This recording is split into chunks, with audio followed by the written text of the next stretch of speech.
What us? There hadn't been in us for a long time. Not since she decided that college was her time to explore and left me trying to piece together what was left of my self-esteem and our relationship. Hannah began talking about how she had changed, how she realized she made a mistake by letting me go. She talked about wanting to start fresh, to rekindle what we had. I listened, not because I believed in what she was saying, but because I needed to hear her out, to understand her reasoning.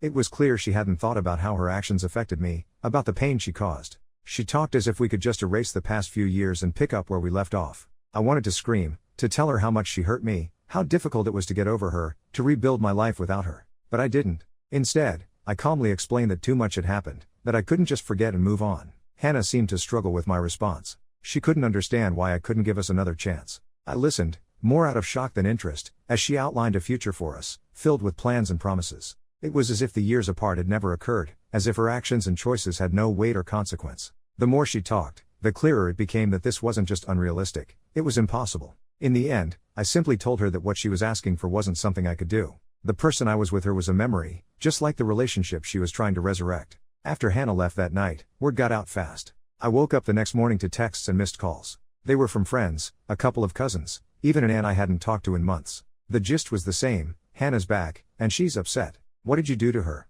It took me a minute to get my head around it. How did so many people get involved overnight? I spent the morning just replying to texts. I tried to keep it short. Hannah and I haven't been together for years. She made choices, and so did I. I'm moving on. That was my go-to response. Some replied with a quick okay or a thumbs up emoji. Others wanted more. They asked questions like, "But didn't you love her? Or aren't you being too harsh?" It was draining. I could feel the frustration building up with every text. It wasn't just about explaining my side. It was about defending my right to feel hurt, to say no to a situation that wasn't right for me. The hardest part was dealing with the reactions from Hannah's family. They were shocked. According to them, Hannah had been painting a picture of us that was far from reality.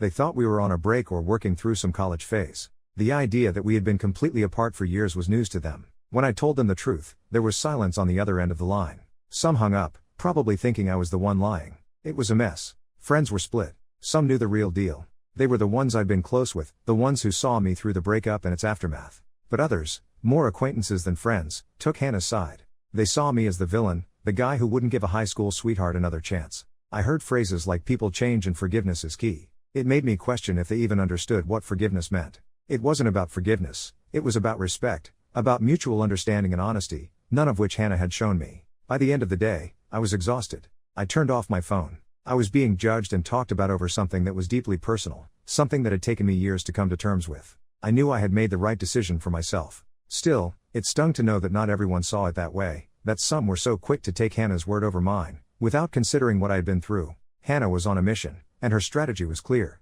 She wanted everyone on her side, and she wasn't above twisting the truth to get what she wanted. I began to hear from friends about how hard Hannah was taking the breakup.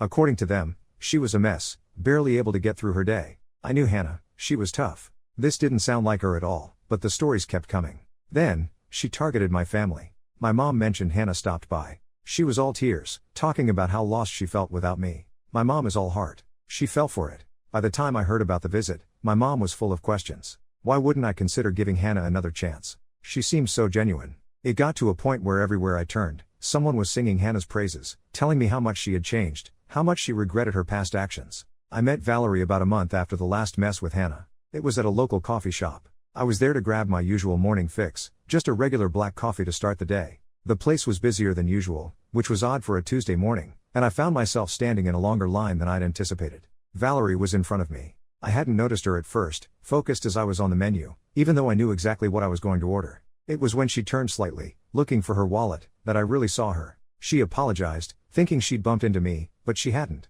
We exchanged a brief smile, and that was it. Or it should have been. The line moved slowly, and somehow, we started talking. It was about something trivial at first. I think she made a comment about how slow the line was moving and how she needed her caffeine fix before a big meeting. I agreed, mentioning I was there for my usual morning ritual before heading to work. The conversation flowed effortlessly from there, which was a surprise. I'm not usually the type to strike up conversations with strangers, especially not in the past few months. By the time we reached the counter, we'd covered our jobs, our favorite coffee, and discovered a mutual love for old school rock music. She ordered a caramel macchiato, and I stuck with my black coffee. We moved aside together to wait for our orders, still talking. When our drinks were ready, I found myself not wanting the conversation to end. It had been a long time since I'd felt this at ease talking to someone. So, I did something I hadn't done in years. I asked her if she wanted to sit down and drink our coffee together. To my relief, she said yes. We chose a table by the window. Our conversation continued, touching on everything from our favorite movies to our least favorite work tasks. It was natural, easy, and for the first time in a long while, I felt genuinely happy in the moment. As we talked, I found myself admiring her. Valerie was passionate about her job in graphic design, had a sharp wit, and her laugh was contagious. I learned she had moved to the city a few years ago and had worked hard to get where she was in her career. Her determination was evident, and it was one of the many things that drew me to her. But as much as I was enjoying our conversation, part of me couldn't help but feel guilty. I was still dealing with the fallout from my relationship with Hannah, and here I was, enjoying the company of another woman. It felt like I was moving on, or at least trying to, and I wasn't sure if I was ready for that. Despite these thoughts, I couldn't deny the connection I felt with Valerie. It was different from anything I'd experienced before. When it was time to leave, we exchanged numbers. I walked out of the coffee shop feeling lighter than I had in months, but also conflicted. Meeting Valerie had been unexpected, but it was a reminder that life goes on, and maybe, just maybe, I was ready to let it. One afternoon, I heard a knock on my door.